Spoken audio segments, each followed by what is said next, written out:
നമസ്കാരം. നിയമസഭാ തെരഞ്ഞെടുപ്പ് പ്രചാരണങ്ങൾ അവസാന ഘട്ടത്തിൽ എത്തി നിൽക്കുകയാണ്. ഇപ്പോഴും വലിയ വിഷയമായിട്ട് ചൂണ്ടിക്കാണിക്കുന്നത് ശബരിമല സ്വർണ്ണക്കൊള്ള വിഷയം തന്നെ.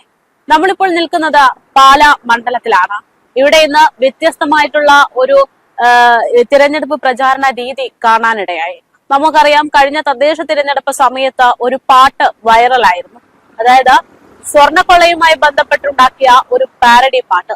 അതേ പാട്ട് മറ്റൊരു രീതിയിൽ അവതരിപ്പിച്ചുകൊണ്ടുള്ള പ്രചാരണമാണ് ഇവിടെ പാലായിൽ NDA സ്ഥാനാർത്ഥിയായ ഷോൺ ജോർജിന് വേണ്ടി തയ്യാറാക്കിയിരിക്കുന്നത്. സ്വർണം കട്ടത് ആരാണെന്നറിയാൻ വേണ്ടി അതുമായി ബന്ധപ്പെട്ട് വിശദീകരിക്കുന്ന തരത്തിലുള്ള ഒരു പാട്ട് തന്നെ, അല്ലെങ്കിൽ ഒരു പാരഡി തന്നെ തയ്യാറാക്കിയിരിക്കുന്നു NDA. എന്തായാലും വലിയ രീതിയിലുള്ള പ്രചാരണങ്ങളാണ് പാലയിൽ നടന്നുകൊണ്ടിരിക്കുന്നത്.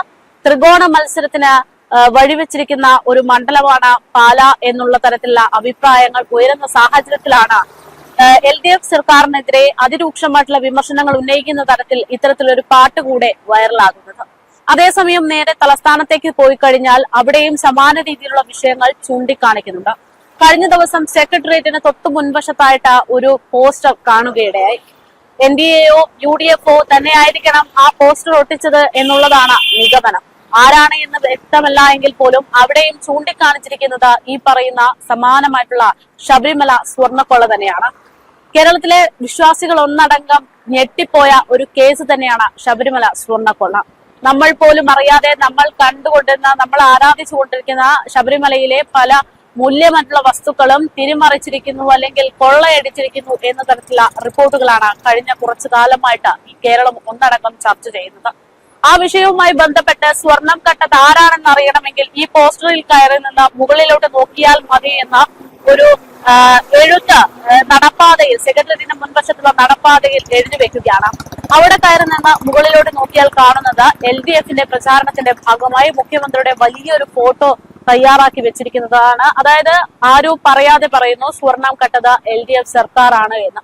എന്തായാലും ഇത്തരത്തിലാണ് കേരളത്തിലെ നിയമസഭാ തിരഞ്ഞെടുപ്പ് പോരാട്ടവും മുന്നോട്ട് പോകുന്നത്.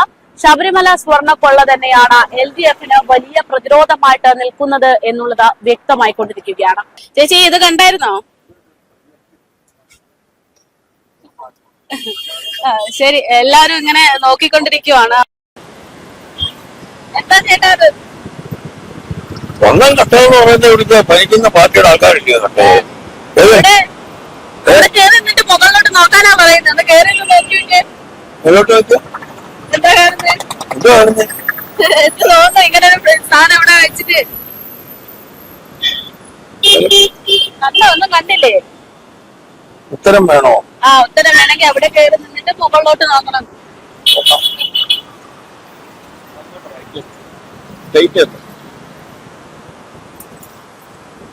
കണ്ടോ?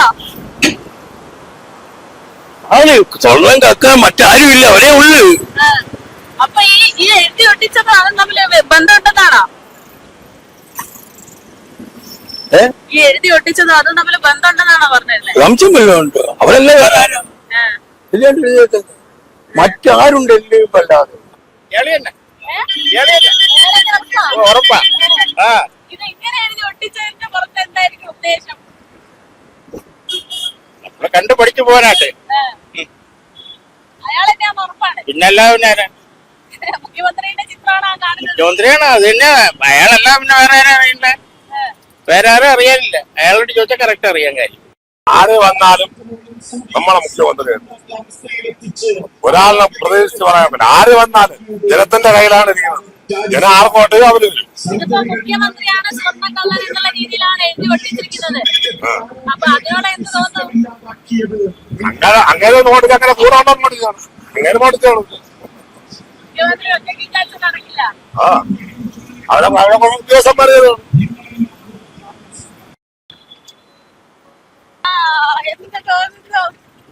എന്ത് തോന്നുന്നു?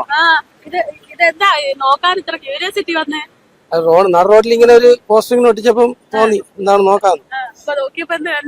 സത്യം തന്നെ, നല്ല കാര്യം തന്നെ.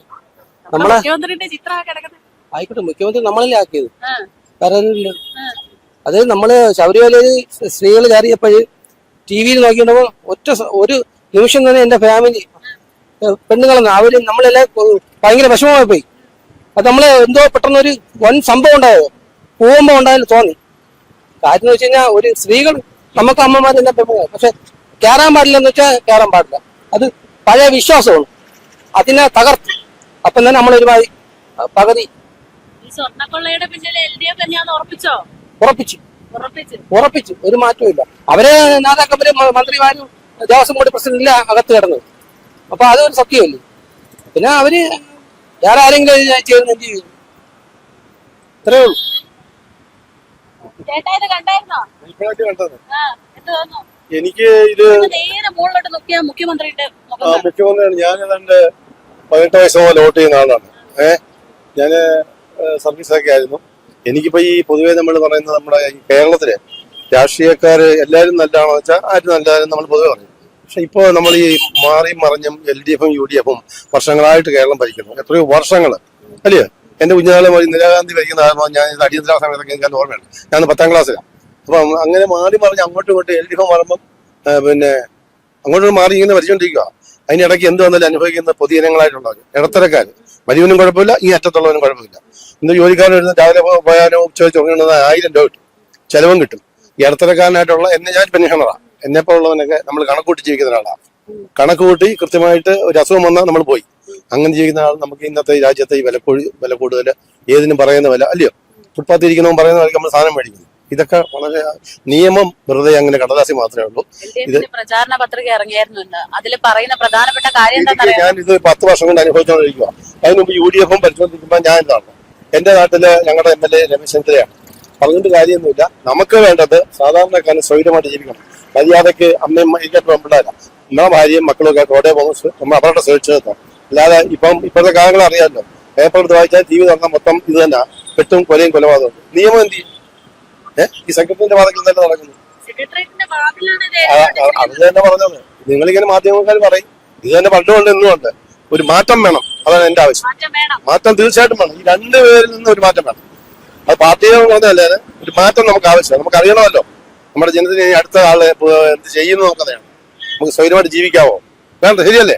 നമുക്ക് എല്ലാവർക്കും okay. Thank you. Super super super. ഇതോടെ പോവും.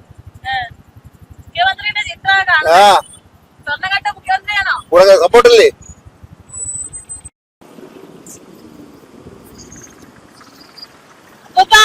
ഇത് കണ്ടായിരുന്നോ?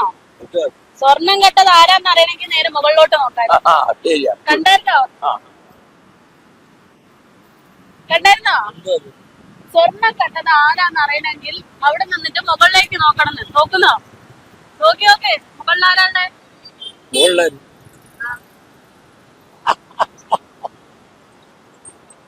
സ്വർണം കെട്ടത് ആരാന്ന് അറിയണമെങ്കിൽ നേരെ മുകളിലോട്ട് നോക്കണം. ആരാന്ന് അറിയണമെങ്കിൽ എല്ലാരും കള്ളന്മാരാണ്, ആരും നല്ലവരില്ല. മുഖ്യമന്ത്രിയുടെ നേരെയാണ് എഴുതി വെച്ചിരിക്കുന്നത്. അത് ഇപ്പൊ റോഡിൽ ആർക്കും എഴുതാലോ. അപ്പൊ മുഖ്യമന്ത്രിയുടെ നേരെ എന്ന് പറയാൻ പറ്റൂലല്ലോ. ഇപ്പൊ ഒരു പോസ്റ്റ് വേറൊരു മന്ത്രിയുടെ പോസ്റ്റ് ഉണ്ടെങ്കിൽ അവിടെ ആളുണ്ട്. അതൊന്നും അല്ല പ്രശ്നം. നമുക്ക് ജനങ്ങൾക്ക് ജീവിക്കണ്ടേ? ഇപ്പൊ പെട്രോളിന് ഡീസലിനൊക്കെ എന്താ വില എന്നറിയാമോ? ഈ 54 രൂപയ്ക്ക് ഓടിയ ഗ്യാസ് വണ്ടി ഇപ്പൊ 86 രൂപയാണ്. അപ്പൊ അതിനെന്തിനു കഴിയും? വീട്ടിലെല്ലാം ഗ്യാസ് ഇല്ല. എന്തുമാത്രം ബുദ്ധിമുട്ടെന്നറിയാമോ? ഈ വിറവിന്റെ അടുപ്പിലത്തി പുകയൊക്കെ കൊണ്ടുതരും.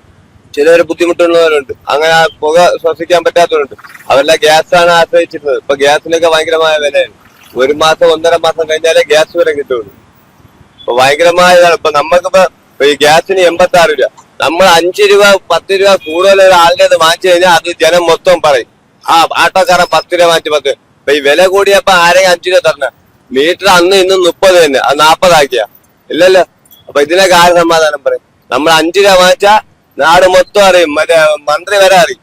തെരഞ്ഞെടുപ്പൊക്കെ നടക്കുന്ന സമയം ഇതിനൊക്കെ ഒരു മാറ്റം ഉണ്ടാവോ? മാറ്റം ഉണ്ടാവണം, ഇനി ഉണ്ടാവും. ആര് വരണം? ആര് വന്നാലും ജനങ്ങൾ നന്നായിരിക്കും, അത്രേ ഉള്ളൂ. സ്വർണം കെട്ടത് ആരെന്ന് നമുക്കറിയില്ലേ? മുകളിലോട്ട് നോക്കാൻ എഴുതി വെച്ചിരിക്കുന്നത്. അതന്നെ കറക്റ്റ് ആൻസർ. ഇവന്മാര് 5 കൊല്ലം കട്ട് മുടിച്ച് നമ്മളെ വീണ്ടും ഏതോ ഒരുമാതിരി അടിമത്തം പോലല്ലേ വീണ്ടും ചെന്ന് നമ്മൾ ചെയ്യുന്നത്. വേറെ വഴി നോക്കണം. മാറണോന്നാണ് എന്റെ ആഗ്രഹം. പക്ഷെ മാറാൻ സാധ്യത കുറവാ. അതെന്താ എതിരാളികൾ ഇല്ലെന്നാണോ? അങ്ങനല്ല, കേരളത്തിലെ ഒരു പ്രത്യേക മാനസികാവസ്ഥയിൽ ഇടതല്ലെങ്കിൽ വലത്. എന്റെ അച്ഛൻ കോൺഗ്രസ്, ഞാൻ കോൺഗ്രസ്. എന്റെ അപ്പൂപ്പൻ കമ്മ്യൂണിസ്റ്റ്, ഞാൻ കമ്മ്യൂണിസ്റ്റ്. അല്ലാതെ മാറി ചിന്തിക്കുന്നില്ല. പിന്നെ യഥാർത്ഥ കാര്യങ്ങള് അവരുടെ അടുത്ത് എത്തുന്നില്ല. ഇവരുടെ ഈ PR സ്റ്റണ്ട് വഴി കിട്ടുന്നതാ ഈ മോന്തയിലെ എല്ലാരും കണ്ടോണ്ടിരിക്കുന്നത് 100 മീറ്റർ ഇടവിട്ട്. അപ്പൊ യഥാർത്ഥ കാര്യങ്ങള് സമൂഹത്തിന്റെ അടിത്തട്ടിൽ സോഷ്യൽ മീഡിയ ഉപയോഗിക്കുന്നവർക്ക് കുറെ കാര്യങ്ങൾ അറിയാം. അല്ലാത്തവരൊക്കെ വിചാരിക്കണ ഈ പിണറായിയുടെ വീട്ടിൽ നിന്ന് എടുത്തുകൊണ്ട് കൊടുക്കുന്നു അവർക്ക് ക്ഷേമ പെൻഷൻ. എല്ലാവർക്കും ഈ പിച്ചക്കാശ് കൊടുക്കുന്നതാണോ ഭരണം? അവർക്ക് അന്തസ്സായിട്ട് തൊഴിൽ ചെയ്ത് ജീവിക്കാനൊരു സാഹചര്യം ഒരുക്കണ്ടേ? ഈ പിച്ചക്കാട് കൊടുക്കും, ഈ സമയത്ത് ഒരു കിറ്റ് കൊടുക്കും, തീർന്നു. ശരി, ഓക്കെ.